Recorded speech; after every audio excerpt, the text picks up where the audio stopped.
Britain's Conversation, Cross Question, with Iain Dale. Hello, a very good evening. It's 8 o'clock on LBC. I'm Iain Dale. It's time for Wednesday's edition of Cross Question. Don't forget, Cross Question Monday, Tuesday, Wednesday nights now on LBC at 8 o'clock. Let me introduce you to my panel. Joining us on the panel today is Rory Stewart, the former Conservative Cabinet Minister, the comedian Geoff Norcott, who's got a very good book out at the moment, as I'm sure he'll be telling you multiple times during the programme. Peter Tatchell, the human rights campaigner, is here too. And Nadine Batchelor-Hunt, the journalist and broadcaster, is joining us here on the programme to answer your questions. The number to call, you should know it by now, 0345 6060 973 if you'd like to put a question to the panel. And of course, don't forget, you can watch us also on Global Player on the LBC website at lbc.co.uk, the LBC YouTube channel, Facebook or Twitter feeds as well. Well, let's get cracking with our first question. Call 0345 6060 973. Tweet at LBC. Text 84850. Cross Question with Iain Dale. This is LBC. Let's go to Rob in the West Midlands. Hi, Rob. What's your question, please? Hi, Iain. Is the government's education catch-up fund enough to fill the gap in lost learning during the pandemic? Well, £1.4 billion is what it amounts to. There were calls for £15 billion from Sir Kevin Collins, the government's COVID recovery advisor on education. He's resigned this afternoon over it. Let's go to Peter Tatchell first. Peter, what do you make of this? Well, quite clearly, the amount being offered is way below even the government's own estimates of what would be required. I think they were talking at one point about £10 billion. So this is really, yet again, young people, the future generations, being let down. And if we want to have a productive economy and an effective, efficient society, we need to train young people in the skills and talents and qualifications they need to fulfill that role. And it's very clear for me, from friends that I have with kids, that these young people are lagging behind and that they need extra help to catch up. And it's an obvious, very clear, positive investment for the future. So I would not begrudge the money at all. Geoff Norcott, you've got an interesting perspective on this, I suspect. I think you've been a teacher, haven't you? Well, you know, a rare right-winger in comedy, a rare right-winger in teaching. And look, I think one thing I'd say to the government in this instance is ask yourself a question, is if Marcus Rashford intervenes, are we going to completely change our mind? If the answer is yes, then maybe change your mind now and save yourself doing an embarrassing U-turn. Look, I am cautious about, there's so much money being spent and it will have to be repaid at some point. But if you look at this figure and compare it to what they're spending in the likes of the United States and the Netherlands, it doesn't really compare very well. Has there ever been a time when the teaching profession has said, yeah, absolutely, that's enough money? Not really, but it does seem like this is falling short of even the bottom end expectations. So you're expecting a U-turn at some point? Well, I mean, I think Boris Johnson's already said, this isn't it. No, there'll be more coming. So I think even that is a noise that suggests that there will be more. But whether or not it can get up to the sort of levels that would keep the teaching profession happy. And look, I think that it was quite clear that disadvantaged children were hit the hardest by the lockdown. And we knew that. And that's what made it so galling when we went into a second lockdown and we shut the schools again, because we already knew that disadvantaged children were suffering at home harder and they were suffering in the classroom harder. But look, that's done. But what we really need to do now is try and do the best that we can to make it up to those kids in particular. Yeah, I think what we learned from that answer, Geoff, is that you are no Matt Ford in Boris impressions. But there we go. Rory Stewart, what do you make of this? So, I guess the key thing is that these billions are very confusing for anybody. I mean, how are we supposed to know as the public whether 1 billion or 15 billion is the right amount? But if you break it down per head, the Zara has calculated that we're looking at this about £22 per head per child in a primary school. If that's correct, and I guess it is, because the Education Czars produced that figure, we can see that's a pretty small amount of money. And there are a lot of children in schools. So if we're really trying to make a huge difference, we're trying to make up for a year and a half of lost education, really trying to provide significant extra tuition, extra hours, longer days, And, there'll be people who question whether they want to do that. But if we are, we're going to have to put much, much more money behind this. And you know the characters involved in this. You know Gavin Williamson, Boris Johnson and Rishi Sunak. It seems to me that Gavin Williamson, as the Education Secretary, has no political capital to spend. It seems that Rishi Sunak he's in charge of the nation's purse strings, and in a way the Chancellor has got to spend money wisely. But given the U-turns that Geoff referred to with Marcus Rashford over free school meals, it doesn't take an Einstein of a political strategist, or even Dominic Cummings, to work out that the consequences of this, if they do have to do a U-turn and the money goes up from, say, 1.5 to 7, 8, 9, 10 billion, that's catastrophic from a PR point of view, isn't it?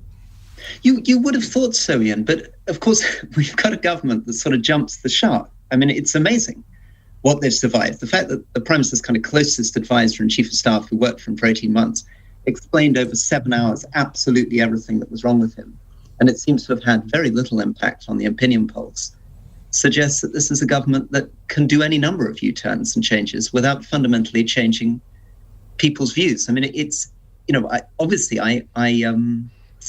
I think that if you were going to be a competent government, put PR aside, you'd start by trying to think about what you're trying to achieve here. Do you or do you not believe in the idea that you're going to have to do something different to make up for all the hours that have lost?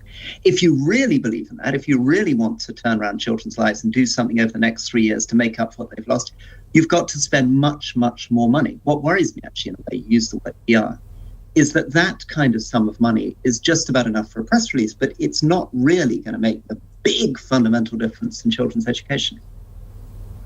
Nadine Batchelor-Hunt, the IFS put out some figures today showing that the United States is spending an average of £1,600 per child on post-COVID recovery education, the Netherlands £2,200 per child, and the UK not, as Kevin Collins has said, £22, but £50, so nearly double. But these figures, I think to most people, will seem incomprehensible, how we as the fifth largest economy in the world can be spending £50 when neighbours over the North Sea, the Netherlands, are spending £2,200. Well, this is, I think, part of a broader issue. I feel there's a bit of a false economy going on when it comes to what we're spending money on. You can't educate kids and tackle inequality on the cheap. It costs money. We need the investment there. And also, just from an economic perspective, the better trained, the better educated people are, the better the British economy will do. And I think also more broadly, talking about the stimulus in the United States, I think today data was out saying the United States are going to have far less economic scarring long term following Biden's stimulus versus the UK, who I think, if I recall correctly, is going to have some of the heaviest scarring in the G7. So I think this is just demonstrative of a broader issue of trying to do things on the cheap. It doesn't work, it causes issues, and our children deserve better than £50 a head, because the damage, the long-term damage that COVID has the potential to cause, which has been spoken a lot about, particularly by people on the right who have been opposing heavy lockdown restrictions, etc. These things need money invested into them, and I am concerned that we're going to have a lost generation of kids whose futures are being done on the cheap almost by the government.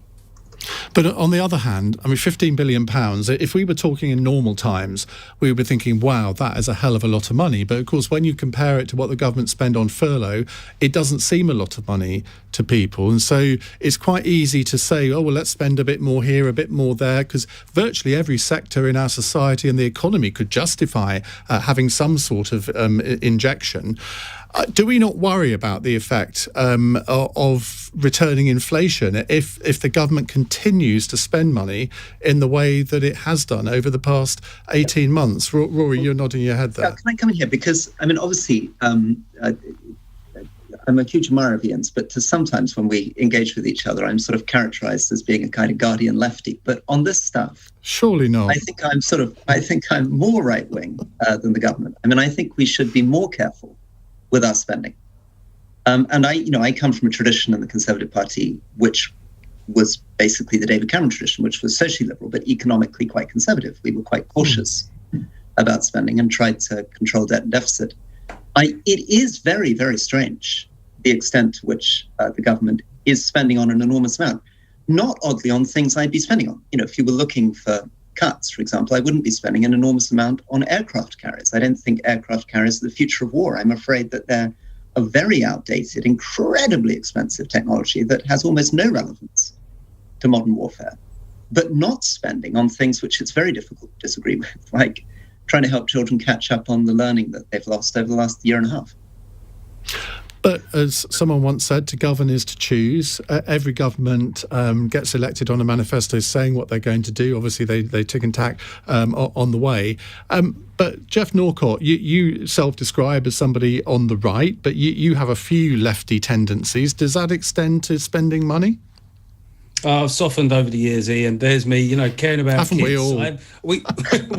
We all have our weak moments, but I just think, for me, in a way, I guess it's like a practical thing, isn't it? I think what happened with the free school meals thing was that they tried to not do it. They were put under pressure by Marcus Rashford, and they did it. So they kind of got all the negatives of being perceived to have not having done it, and none of the positives of making that decision in the long run. So I just think, just on a real politic level, it's worth looking at the long-term sort of future for this discussion and thinking, are we going to back down? If so, do it now. But in terms of being left and right on economics, that Overton window has moved for now.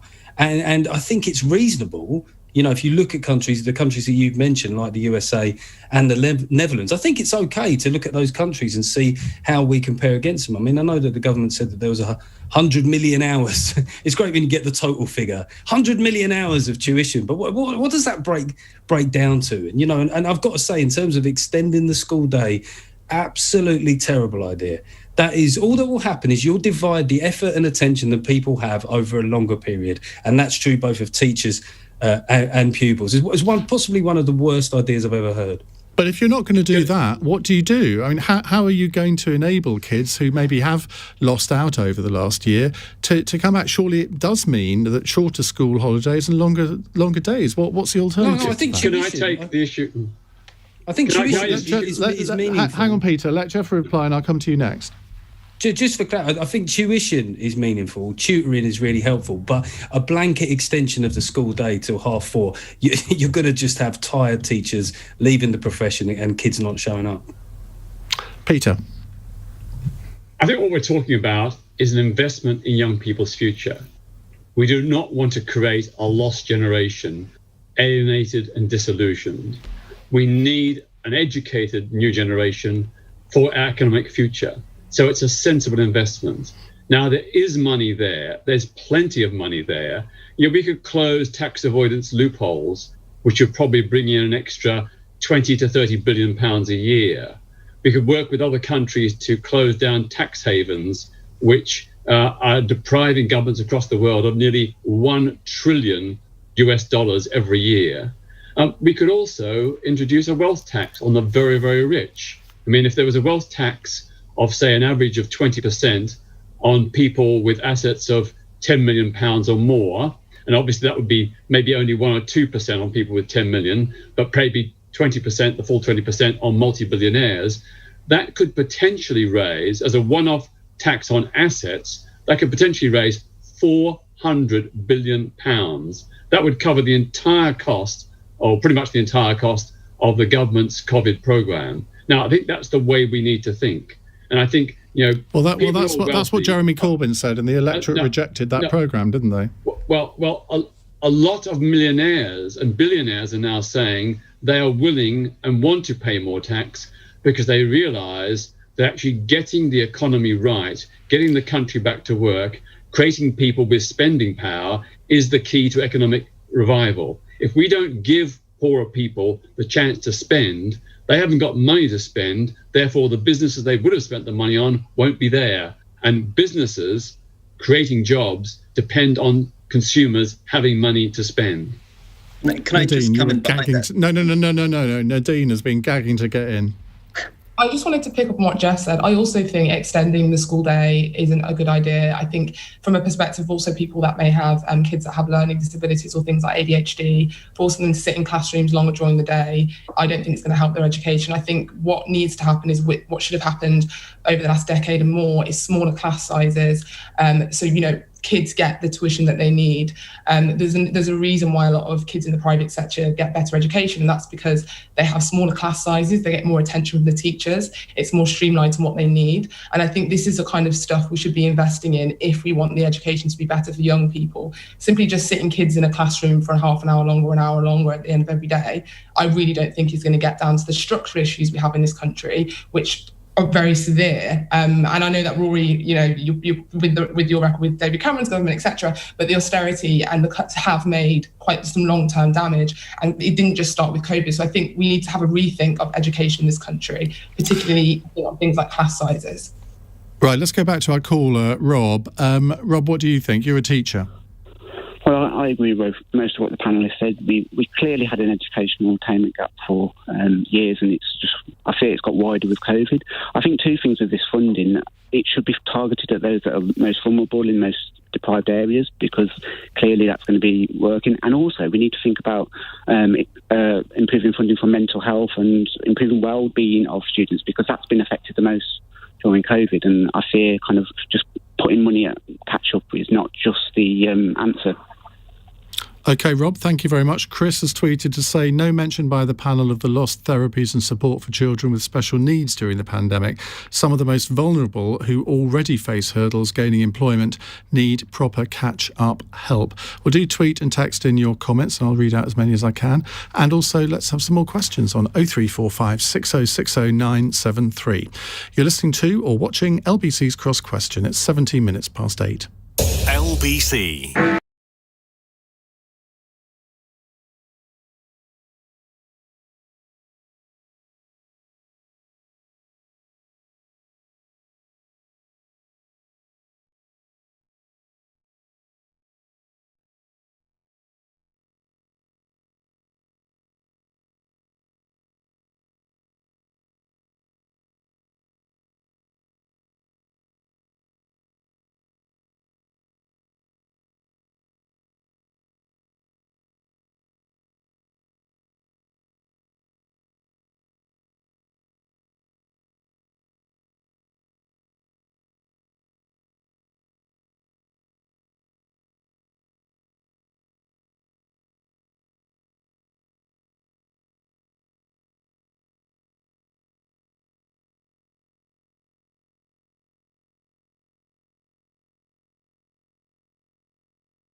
Cross Question with Iain Dale on LBC.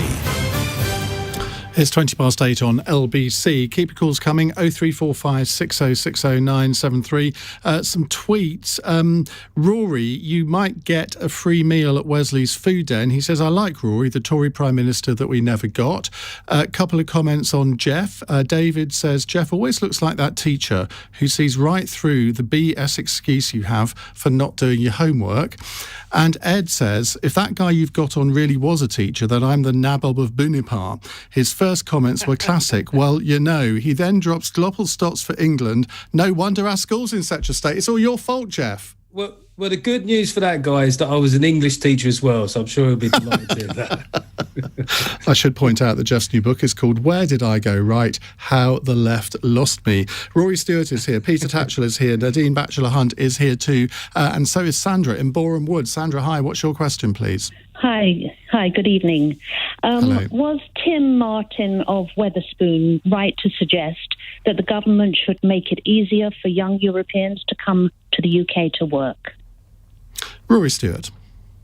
Well, look, it's true that the entire hospitality industry has been very, very dependent on Europeans, and particularly true in London. I mean, London, nearly 85% of the economy is services, and a lot of that is face-to-face services. Look at the West End, theatres, restaurants, which bring in billions of pounds to the British economy, hugely dependent on people coming in from Europe.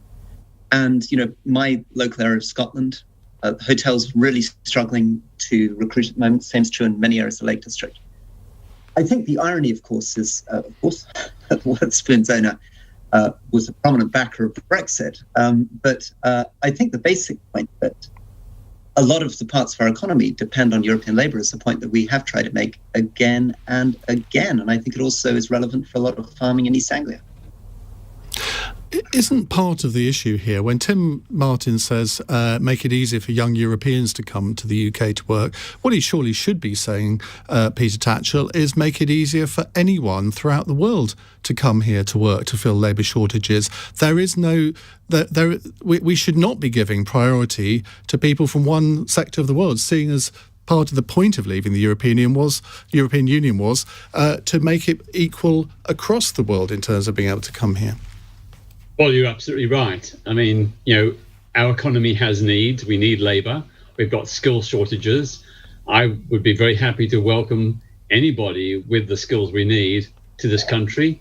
And I think that the very tough immigration policy we have at the moment is among a number of factors that is deterring people. I was really, really shocked to read these repeated reports in recent days about even EU citizens coming to visit family here in the UK and being interrogated like, you know, they were in front of the Stasi over their intentions and their bank balances and their jobs and so on, when we were promised that there would be continued easy access for European citizens to the UK for legitimate holidays and family reunions and indeed work applications.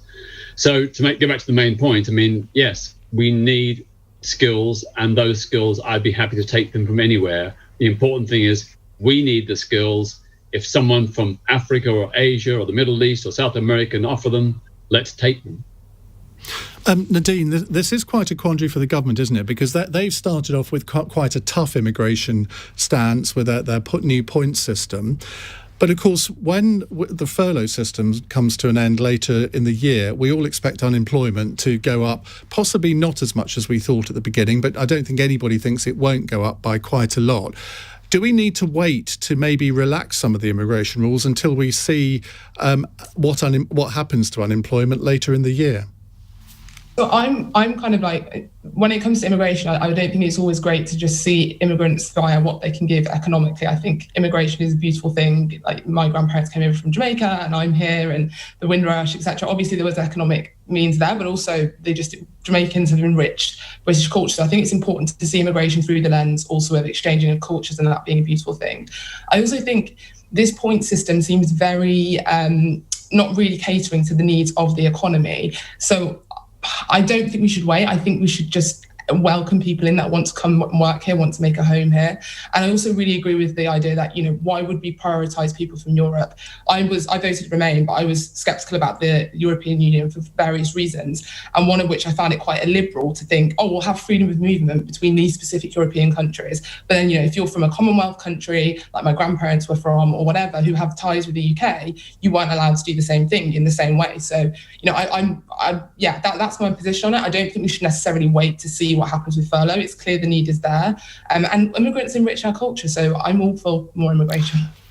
Well, yeah, but that's an argument for open borders, isn't it? And I think surely wouldn't we all agree that there has to be some sort of immigration system? We might all disagree as to what the numbers should be, but surely it has to be based, at least in part, on what different sectors of the economy need. That's the whole raison d'etre behind a point system, Nadine. Yeah, I'm not like Phil. Open borders is a kind of. It's a kind of a difficult term to kind of pin down. My point is that there are different needs from different areas of the economy, but I don't think we should just have a country that runs on what are the economic benefits. The situation with the way child refugees have been treated and not being able to be reunited with their families. There are parts of the cultural life in the UK that are enriched by immigrants, but of course, there is the economic argument as well. And I do think that economically, socially, and culturally, this country has always been richer for immigration. So I hope that it's made easier for people to come here. Geoff Norcott. Yeah, it was interesting. I mean, it was always going to be that Twitter and certain people on the Liberal left were going to seize on his comments. What's his surname again? I always think his name is Tim Weatherspoons. It's not. I always think that too. Tim Martin. Tim Martin. Look, I'm a bit predisposed to him at the moment because we went to North Norfolk at the weekend. It was the only place we could get a breakfast, and that is not sponsored content. That is a fact, Iain. You didn't pop in. I was there too. You could have come and had a cup of tea at my place. Mate, it would have been nice to get cup of tea and a sandwich somewhere. It was absolutely mobbed out.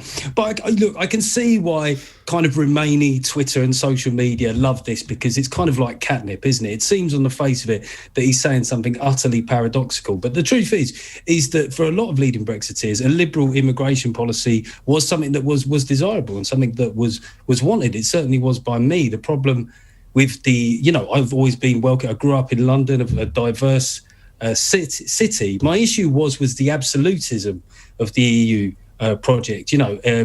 Unlimited in perpetuity just seemed a bit absolutist to me. So I think a lot of Brexiteers would welcome this. But as you say, I think you make a very good point, and I didn't even think of it till you said it. Yeah, we've got this pinch point coming up later in the year with people going back into the labour market, and it might be sensible to wait till then. And I'll be honest, I don't have much of a problem with a service industry that has been getting by on paying people in the hospitality sector not too low, not enough money. And now we see a bit of competition in that sector. I'm not going to shed too many tears for that. Well, that is a really good point. I was talking earlier in the news hour to our business correspondent, and he was saying that La Gavroche, a very posh restaurant, which Rory, I'm sure you've been to. I haven't actually been there, but I don't know if you have. He's there now. I hope you're going to take us all there, Iain, to apologise for this class. I don't know what you think I get paid, but it wouldn't be enough to cover 5 people at La Gavroche. But I don't know what they pay their chefs. For all I know, they pay them really well. But as Geoff says, it's possibly unlikely that all chefs in London are paid brilliantly.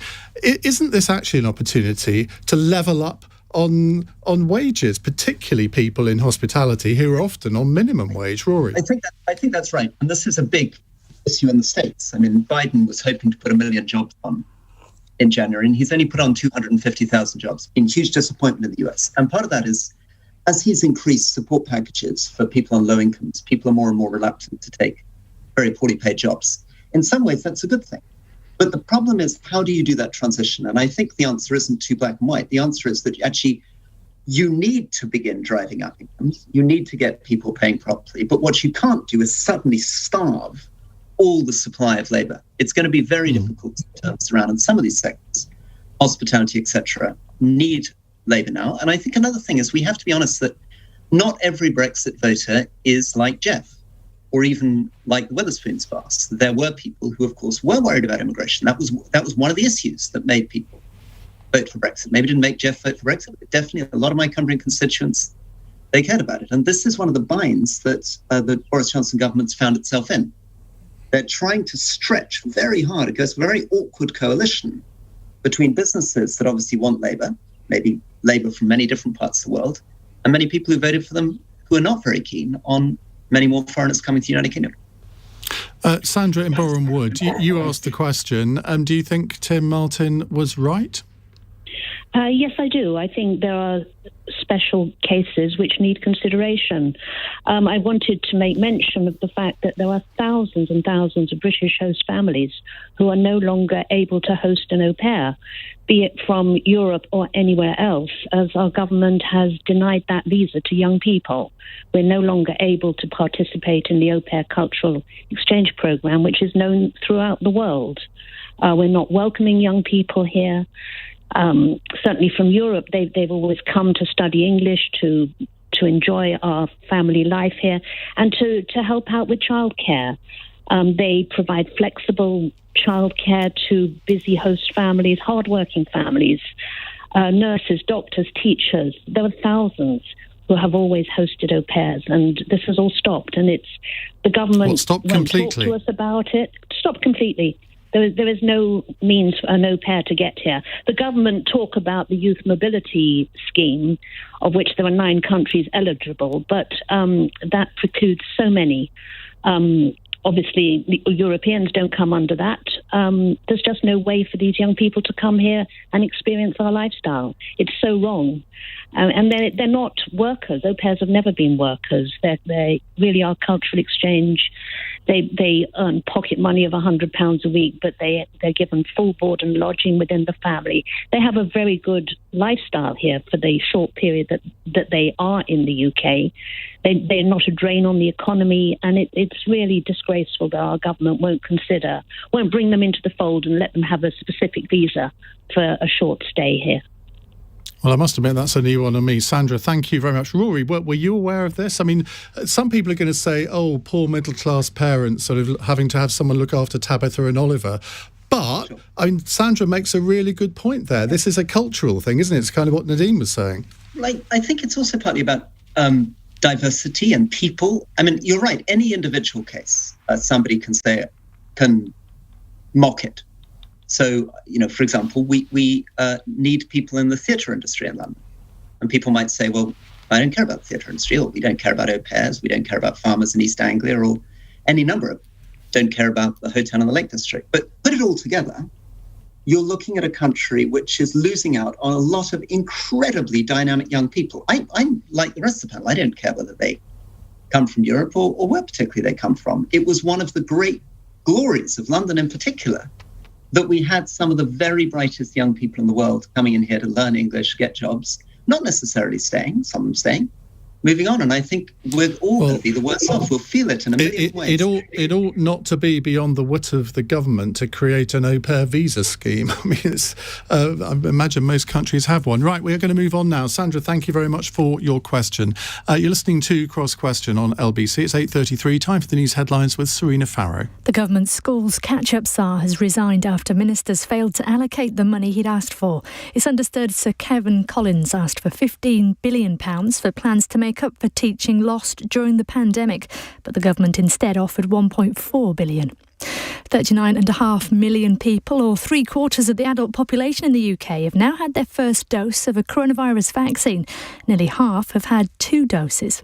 And COVID deaths in England and Wales are at their lowest level in 8 months. Just 1.1% of people who died in the week to the 21st of May had coronavirus on their death certificate. LBC weather, thundery showers moving north tonight, followed by clear spells, though. A low of 7 degrees. LBC.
Cross Question with Iain Dale on LBC. Text 84850.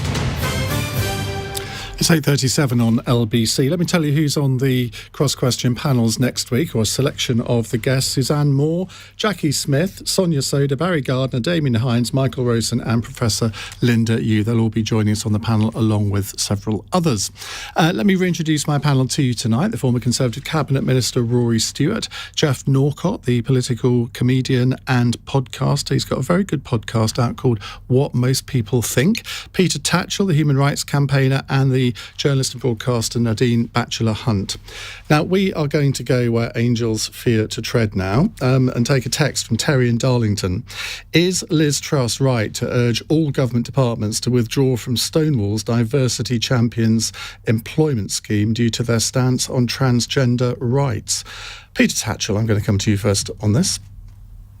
Well, first of all, Stonewall, as an independent voluntary organisation, are entitled to have whatever policy they choose within the law. Secondly, the policy that Stonewall has is to support the trans community. The trans community, as we know, suffers a great deal of prejudice, discrimination and hate crime. And therefore, it's in the interest of all of us who are compassionate and caring to support that community and to ensure that they have respect, dignity and rights. And that is all that Stonewall is trying to do. It is trying to ensure that trans people in the workplace, through their diversity champion scheme, have respect and dignity in the workplace, that they're not harassed, not humiliated, not abused or subject to uncalled for insulting comments, that their gender, their true gender is respected. That's just simple decency. And I find this whole media storm against Stonewall really disturbing and quite worrying, because we need to stand with a community that is marginalized, vilified and demonized. We just need to stand with that community, and that is what Stonewall is doing. Well, there are two accusations, aren't there? One, that Stonewall seems to have forgotten its LGB history and is just concentrating on the T. And you're right, it's a private organisation. It can do what it likes. And then there are also accusations that it is ignoring the rights of women. Now, I don't know what justification the government are coming up with for this, but those two things will be feeding into it, presumably. Well, the first thing is that the lesbian, gay, bisexual and transgender community have stood together for decades. This is nothing new. I was involved in the Gay Liberation Front in the early 1970s. Among our fellow activists were trans men and women. We organised protests to support trans rights way back in 1971. We featured trans issues in the Gay Liberation Front newspaper, Come Together. So Stonewall is doing nothing that is outside of the tradition of our movement. Secondly, on the point about respecting women's rights, of course we have to consider and be very mindful of the need for women to have security and safety, and I wholly support that. Don't think it's the right approach to suggest that trans women are predators who threaten women. This is like stereotypes and tropes around Jewish people, Muslim people, LGBT people, and so on. It is quite evil to demonize a whole community on the basis of what a very, very tiny number of misguided, wrong individuals may do. The vast majority of trans women are respectful of women. They pose no threat to them. They are holy. They are feminists alongside other women. The issue or the threat is from misogyny, not from trans women.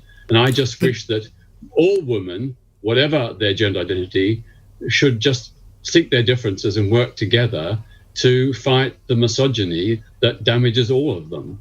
And when I was in the Gay Liberation Front, can I just say, when I was in the Gay Liberation Front, we worked very closely in support of the women's liberation movement. And feminists back in the early 1970s used to say, biology is not destiny. Now, some of them seem to be saying that biology is destiny. And I just think that's a really sad, tragic portrayal of the original ideas of the women's liberation movement. Nadine Batchelor-Hunt, you've got respected commentators, journalists, authors, Suzanne Moore, Germaine Greer, J.K. Rowling, Julie Bindel, all would self-describe themselves as feminists. Yet they are concerned about the direction that Stonewall is going in. I mean, I don't want to put words into their mouths, but I have read comments from each of them that are certainly concerned about the rights of women being undermined by some of the agenda that Stonewall are engaging in. Do you have any concerns along those lines? The rights of trans women are the rights of women. I don't see them as different. I think the way in which life manifests itself for, a cis woman versus a trans woman obviously is different, but their end goals are the same. And I do more broadly find this constant debate that is just never ending about trans women in the media. It does concern me, because we're talking about a very small portion of the population who experience so much marginalisation, so much oppression. Suicide rates are obscenely high within these groups. At a time when we should be extending support and solidarity, it's turned into this weird culture. I mean, we saw it a lot with BLM. Unfortunately, there are certain issues that enter the mainstream that are just turned into a political football. And I worry that, this has been, I don't worry, it has been happening with trans women, and particularly now it's LGBT History Month. I hope we can just focus on the clear issues. Majority of women, if you ask the average woman, are they happy with trans women going into women's only bathrooms? Yes. The average woman is not hugely concerned about the issues that are kept bandied around in the media. And I just hope we can just focus on the people that are really struggling with marginalisation and bigotry, and away from these incendiary kind of culture wars that we see coming out of politics. Geoff Norcott, you've talked about these issues on your podcast. What do you make of what the government are doing with regard to Stonewall? Well, first up, there's an issue just with something that Peter and Nadine have both said. I think you feel like you made a point about respected commentators and political thinkers of the left that are raising concerns. So do you think that they're raising them? This goes to Nadine and Peter. Because they're bigots, because they want to demonise in the way that you think? Because it seems unlikely with some of those personalities that they're just doing it to be mischievous at best and to make people's lives worse. Look, I'm not playing the kind of straight white male exemption card here. I don't fully understand all the discourse around this, but it certainly seems unlikely to me that some of those figures are just doing this to be exclusionary. Well, can I answer that and say Peter? that okay. I'm sure that all these feminists who are transcritical are sincere and genuine in their beliefs. I have great respect for them in many, many ways, and I've worked with many of them for decades. But I think they are mistaken on this issue, because they are, as Nadine has said, they're raising a spectre of a problem that doesn't really exist. So if you look at lots of women's groups, even rape crisis groups, they have been accepting trans women for many, many years. And in most cases, with the agreement not only of the staff, but of the clients. I recently spoke to a woman who works in a women's centre, and she was saying that some years ago, I think about 6 years ago, the issue of trans women in their women's centre arose. Their response was to put it to a vote of the staff and a vote of all the women attending the centre. And I think she said the vote was unanimous by both the staff and the clients to accept trans women, and there's never been a problem since. So I think it's an imaginary fear. It's a fear that is understandable, but it's not borne out by facts, not borne out by evidence. Okay, Rory, a quick answer from you if you could. Yeah, very, very quick answer. I encountered this as the prisons minister. So I think part of the secret is that a lot of this depends on context. I think these are difficult, in some ways, new issues that we need to work through as a society. But one of the challenges I faced as prison minister is that one of our prisoners, who was biologically a man, had been put into a women's prison and had assaulted someone in a women's prison. And so I found myself, as you can imagine, stuck right in the middle of what Nadine has called the culture war, between, on the one hand, people saying, what on earth is this person doing in the prison? And then when I tried to remove them from the prison and put in stricter rules about biological men going into women's prisons, and prisons are a very, very intense, difficult environment. I think I basically agree with Peter. Many of these cases are quite small and exceptional. But there are situations like prison where I think you need to be quite thoughtful about the way in which you approach these things, I'm immediately accused of being a transphobe. So I think we're all learning, right? We're all getting there. But broadly speaking, I'm probably closer to the Peter side of this. So you don't think the government was really right to urge all government departments to withdraw from cooperation from Stonewall? No, I don't think that's a useful direction to go in. I mean, Ministry of Justice, when I turned up, I was, of course, surprised when I became a minister, but all the posters going into the lifts were about celebrating sexuality and diversity instead of focusing on standards in prisons. But over time, I became actually much more sympathetic towards it. And I think there are many other arguments we should be having in our society. And I think educating people in that way is perfectly reasonable. And I think civil servants could continue to do that. And there are many more important problems we need to be getting on with, like educating children who missed out on school during COVID. Geoff, you wanted to come in? Can I just add something quickly? I think obviously it is very important that any woman, trans or non-trans, who goes into a rape crisis centre or a women's centre is vetted, and that's what they do. All these centres vet the clients who come into their centre. And if someone is identified as a trans woman and they discover that they have a history of violence or sexual assault on women, then I think quite clearly a different approach has to be taken. And I think in those circumstances, it would not be right for that person to be admitted to a women's centre where they have, clear evidence that they have committed serious crimes against women. But that is a small number, and they should be the exception. The rest of trans women should not be penalised on account of those quite bad wrongdoers. Okay, well, some very thoughtful comments in our answers on that. It is one of those subjects that I think a lot of people are shying away from now because you feel one word out of place. And I mean, I did what I thought was a quite balanced tweet on this issue the other day and was just descended on from both sides. And I thought, well, I'm never going to do that again, which is a shame because you kind of want to get involved in the argument. Just a reminder that if you miss Cross Question on any particular evening, the podcast is up by 11 o'clock. And of course, you can watch again on Global Player or on the LBC YouTube channel. It's 8:49. This is LBC.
Cross Question with Iain Dale on LBC. Call 0345 6060 973. It's 8:52 on LBC. Someone's just texted in to say, what is Rory Stewart doing now? Well, he's actually on Cross Question. But Rory, you left Parliament in 2019. What are you up to now? I read somewhere you lived in the United States for a bit. I don't know if you're still there. Yeah, I'm teaching at Yale University, and I'm about to move to Jordan. Get you. Where I'm going to work with Syrian refugees on the northern Jordanian-Syrian border, restoring a historic site and trying to create some incomes. Well, that's a very worthy thing to do. I'd love to talk to you when you're doing that. Maybe we can get you back on the programme live from Syria. That would be fantastic. Right, let's go to our next question. Chris is in Richmond. Hello, Chris. Hello, good evening, panel. Does the panel think that Boris Johnson's decision to go for a new national flagship is more another example of Boris Johnson's vanity projects, or is it something that we really need to do to get over COVID? You didn't actually mention the words royal yacht there, but I think that's what you meant, isn't it? Royal yacht, sorry. Geoff Norcott, do we need a royal yacht to get all of our spirits back up, to entice foreign business people to invest money in this country? Yeah, well, I think opponents of the government and of these kind of things would often talk about something being symbolic, but symbolic things matter. They matter in so many different ways, and in terms of trying to secure trade, looking outwards globally now as we are post-Brexit, I don't have an issue necessarily with this sort of thing. The problem's going to come is, the cost of these things tend to spiral. So whatever the cost we're quoted for initially, it's like Wembley Stadium where you can double that. And then once you're trying to calibrate that against other things that we need to spend money on, I don't want to keep going back to disadvantaged kids that need tutoring, that will be when the difficulty comes. So it's a delicate political argument to make. I'm not sure Boris Johnson is definitely got the skills to make it. It's a hard thing to sell at this point in time. But I think, in terms of drumming up trade, I don't mind investing a bit to make a lot. Nadine Batchelor-Hunt, what do you make of this? So, I mean, you can probably predict what I'm going to make of it. I think there's things we should be spending. Surely not. Be coming out of a pandemic, the evictions are likely to just going to skyrocket because the evictions ban is lifting. You've got kids that need more schooling, need more money for schooling. You've got food banks running out of control. There are so many deep socioeconomic issues in this country. We talk about patriotism.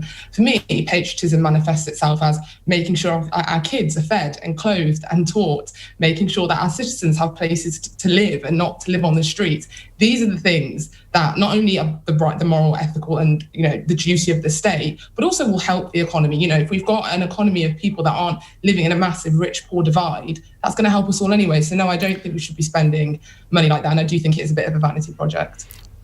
Peter Tatchell, I don't know what the economic case for this is, but let's assume that there is one, and that it can be almost proved that for spending 200 million within 5 years, we'd get £1 billion back to fund all the things that Nadine was saying there. Would you support it? Well, quite clearly, spending £200 million on a new royal yacht is not going to generate a single pound of new trade at all. Why? Well, the old one did. It's the negotiators who are going to do that. And I would love to send someone like Rory Stewart, who's been a great envoy for Britain in these various roles. He would do a far better job for a tiny, minuscule amount of the cost. He's basically saying, Rory, he's saying that you're cheap. I'm very cheap. Let me come in and defend the idea that sometimes it's worth spending money on things which are symbolic, but I think there are more exciting symbols. So if you gave me £200 million, I'd love to spend it on investing on Whitehaven on the Cumbrian coast and the port there. I'd love to spend it on planting the biggest forest in Britain in the Greenbelt. I'd love to spend it on thinking through the way that you could regenerate Hadrian's Wall as a tourist destination. I think there are exciting things you can do with £200 million, which can make a real difference, and not everything in government needs to be about the last pound and pence. I mean, the French are very good at spending money on things which are, about culture and about ideas. But I think if we're looking for things, we could find things in Northern England which are more inclusive, more exciting, get more people involved, and where you could create something beautiful. National parks could be another example. But I think there's room for beauty in the world, But I think beauty probably better in trees than in boats today. But boats do look expensive. Boats do look really cool, though, Rory. I mean, can we just make that clear? Kids being fed and clothed and stuff, that's even cooler, I think. True. I was going to say we have four beautiful people on the panel tonight. But I want to disagree with Nadine for a second, because I think she's making a very powerful point, but it's a difficult point in politics. That in the end, you can always spend more and more money on basic things, but there has to be a bit of space and a bit of room to do things which are going to last for future generations. And there's got to be room for regeneration and buildings and beauty and museums. And that's part of what actually makes our life worth living. So I think the challenge for a government is defending a bit of budget for culture, but not doing things like royal yachts, which undermine the sort of credibility of it, but keeping it for things like, Newcastle, for example. The entire regeneration around the Tyne has been the most spectacular investment. Gateshead Centre and things, Baltic Centre, really good examples of the way in which you can spend quite a lot of money on doing things that really make a difference to people's lives. Nadine, final word to you. Yeah, I just think one of the things I don't think we talk about enough in the media is how socially and economically divided this country is right now, how high poverty levels are. I think 1 in 4 children live in poverty. So again, we don't have to spend every last penny on things like that, but I think we should be spending far more. And as we go back to the start of the programme, we're spending £50 a head on kids to get back from, to catch up from the pandemic. It's just not enough, and you could just look abroad for that. So I think, you don't have to count every penny, but when we're in a situation this bad, I think we do need to be thinking about where we could direct the money that's going to have the best impact and morally the best case. Okay, final text question from Kevin in Southampton. Pin your ears back for this one. Does Keir Starmer's pathetic welling up on television last night show he's not up to the job of Prime Minister? He was on Piers Morgan's Life Stories, which nobody listening to this programme will have been watching because they will have been listening to me, obviously. Geoff Norcott, there's nothing wrong with a few tears, is there? Well, no, not really. I was surprised that he was so coy on the drugs thing. I mean, if you think back a couple of years ago, Rory and the Conservative leadership candidates, it was like the first chapter of a Hunter S. Thompson novel. He should have gone there. He should have doubled down. So you did opium. Guess what I did in the Himalayas? So I think. Look. Well, according to Guido Fawkes, he did LSD.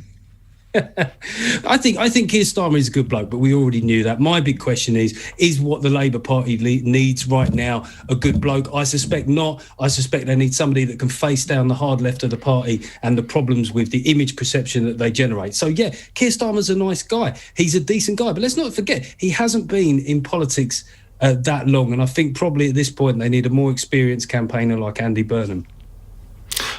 Rory Stewart, nice guys don't always come first, do they? That's very, very, very kind of you, and if you mean that I'm a nice guy. I do. I think Geoff's point about political experience is hugely important. And I think it's a strange thing in politics that you can be, like Keir Starmer, hugely bright and capable, but sometimes not have this political instinct. And I'm going to follow Geoff on saying there is something very special about Andy Burnham. I noticed when I was running to be Mayor of London against Sadiq Khan that Sadiq hadn't made much impact on homelessness, and Andy Burnham had halved it in about a year. I mean, he really seems to be somebody who's good at the operational business of politics, as well as working out the real genius of it, which is somehow making big, simple, attractive messages and getting stuff done. So Andy Burnham's really, I think he's the person to watch. Okay, Nadine?